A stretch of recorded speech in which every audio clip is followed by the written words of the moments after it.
क्योंकि मुझे निकलना है, मैं ये जरूर कहूंगा आपसे, मैं यहाँ पर भोपाल आया था इसलिए क्योंकि आज मेधा पाटकर जी का अनशन का आज 7वां दिन हो गया। आप सोचिए, पूरे के पूरे किसान संगठन, पॉलिटिकल पार्टीज के लोगों से गवर्नर ने मिलने से इनकार कर दिया, सिक्योरिटी ऑफिसर को भेज दिया ज्ञापन देने के लिए। मुख्यमंत्री जो है यहाँ पर रहते हुए वो मिलने के लिए तैयार नहीं है। मतलब मेरा ये है कि आप किसी भी चीज के अंदर जवाबदेही ही नहीं है, और एक ऐसे प्रश्न के ऊपर जिसमें कि 245 गांव डुबो दिए गए हैं। एक गांव का डूबना आप समझ सकते हैं कि कितना महत्व का होता है। 245 गांव डुबो दिए गए और 39 साल हो गए, आज तक संपूर्ण पुनर्वास नहीं हुआ। उसको लेकर के एक अनशन चल रहा है और उनकी तबीयत बहुत ही मतलब गंभीर स्थिति के अंदर है, मेधा पाटकर जी की स्थिति, लेकिन सरकार रिस्पॉन्ड करने के लिए तैयार नहीं है।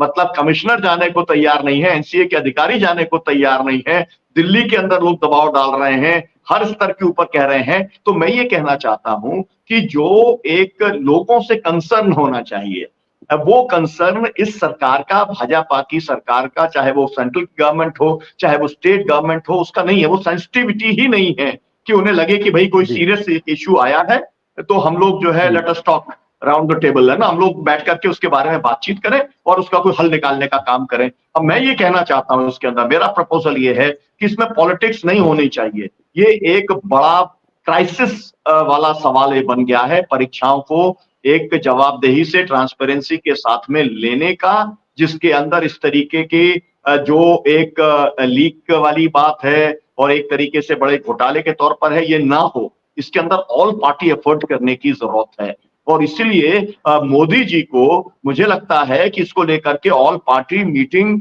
जो है सदन के पहले ही बुलानी चाहिए और ये कहना चाहिए कि ये एक राष्ट्रीय महत्व का विषय है, ये युवाओं का देश है और छात्रों का अगर पूरी एजुकेशन सिस्टम या कहा जाए परीक्षा के पूरे तंत्र के ऊपर अगर अविश्वास हो जाएगा तो फिर किस तरीके से ये देश आगे बढ़ेगा। और इसलिए जो है सबको बैठ करके इसका एक रास्ता निकालने का काम करना चाहिए। अगर पॉलिटिकिंग करेंगे तो ठीक है, आपके पास में तीनों एजेंसियां हैं, आप अपोजिशन को, लोगों को जेल में डालने का काम कर सकते हैं, लेकिन ये सरकार इतनी कमजोर सरकार है कि पिछली बार जो सब कुछ काम कर दिया इन्होंने कि जिसने भी मुंह खोला उसको जेल में भेजने का काम कर दिया। मुझे लगता है कि वो काम करना अब मोदी जी के लिए, अमित शाह जी के लिए अब वो संभव नहीं होगा। आने वाला समय केंद्र सरकार के लिए बहुत कठिन समय है। छात्र सड़कों पर बड़े पैमाने पर उतारने की योजना बना रहे हैं। तमाम सारे छात्र संगठनों से जो है हमारा संपर्क है और वो लोग लगातार मीटिंग कर रहे हैं। मुझे लगता है कि ये